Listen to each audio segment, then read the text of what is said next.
विभक्ति। विभक्ति देखते हैं बच्चों। पहला है कर्ता। कर्ता कारक जिसका कारक चिन्ह होता है ने, जैसे रामः पठति, राम पढ़ता है। यहाँ पर कर्ता, कर्ता अर्थात कार्य करने वाला।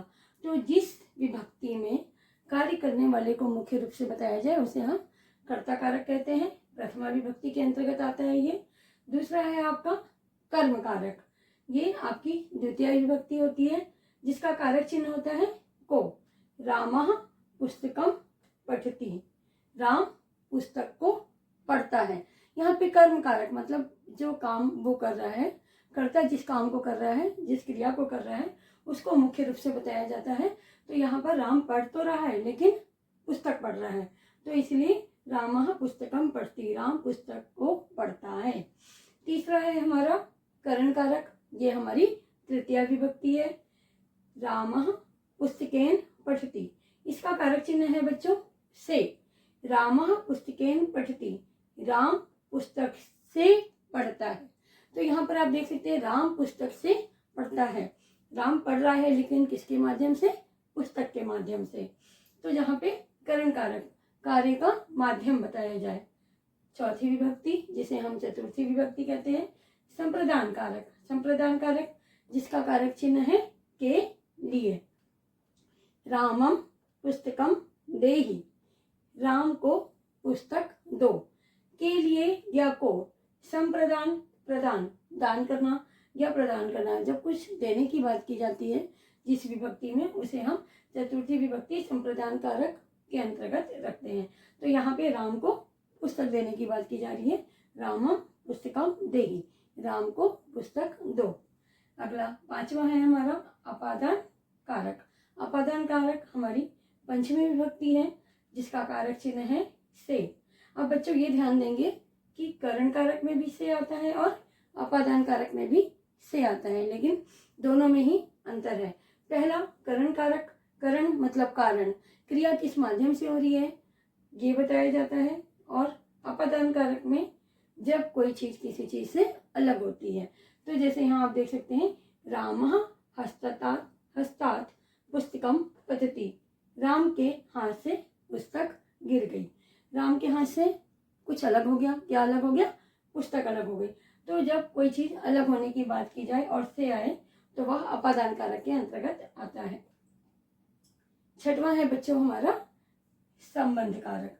संबंध कारक हमारी षष्ठी विभक्ति है जिसका कारक चिन्ह होता है का, के, की या फिर रा, रे, री। जैसे रामस्य लक्ष्मणः भ्राता अस्ति, राम लक्ष्मण के भाई हैं। तो यहाँ पे राम और लक्ष्मण के बीच में संबंध बताया जा रहा है। तो जब दो वस्तुओं, दो लोगों के बीच में संबंध बताया जाए तो उसे हम संबंध कारक षष्ठी विभक्ति के अंतर्गत रखते हैं। अगला है हमारा अधिकरण कारक, सप्तमी विभक्ति, जहाँ पर में या फिर पर इसका कारक चिन्ह आता है। रामः अवध्यायाम वसति, राम अवध्या में रहते हैं। तो बच्चों राम अवध्या में रहते हैं, तो यहाँ पर राम का स्थान बताया जा रहा है कि वो अवध्या में रहते हैं। अगला जो है हमारा संबोधन, इसे हम अष्टमी नहीं कहते क्योंकि ये विभक्ति के अंतर्गत इसे नहीं माना जाता है, इसलिए संबोधन जिसका कारक चिन्ह है हे और अरे, या फिर संस्कृत में एक शब्द और होता है भो, जिसका मतलब भी होता है हे। उदाहरण देखते हैं, हे रामा कुत्र गच्छसि, हे राम कहाँ जाते हो। तो यहाँ पर किसी को बुलाने या पुकारने, संबोधन के लिए जब प्रयोग किया जाता है तो हम उसे संबोधन कारक कहते हैं।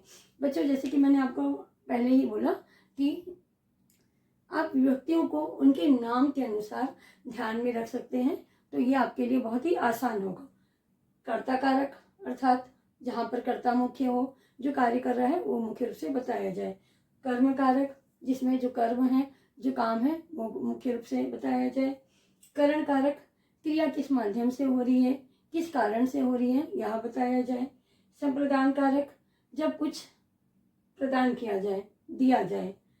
अपादान कारक, अपादान अर्थात इसका होता है अपाय या अलगाव, जब कोई चीज किसी चीज से अलग हो जाए। संबंध कारक जब दो लोगों, दो वस्तुओं के बीच में संबंध बताया जाए। अधिकरण कारक, जब स्थान बताया जाए, क्रिया का स्थान, कि क्रिया किस स्थान पर हो रही है। संबोधन, बोधन, संबोधित करना, किसी को बुलाना या पुकारने का जब हम उपयोग करें तो उसे हम संबोधन कारक कह सकते हैं। तो इस प्रकार से आप जो है विभक्ति को समझ सकते हैं। हम विभक्ति को और भी विस्तार रूप से जानेंगे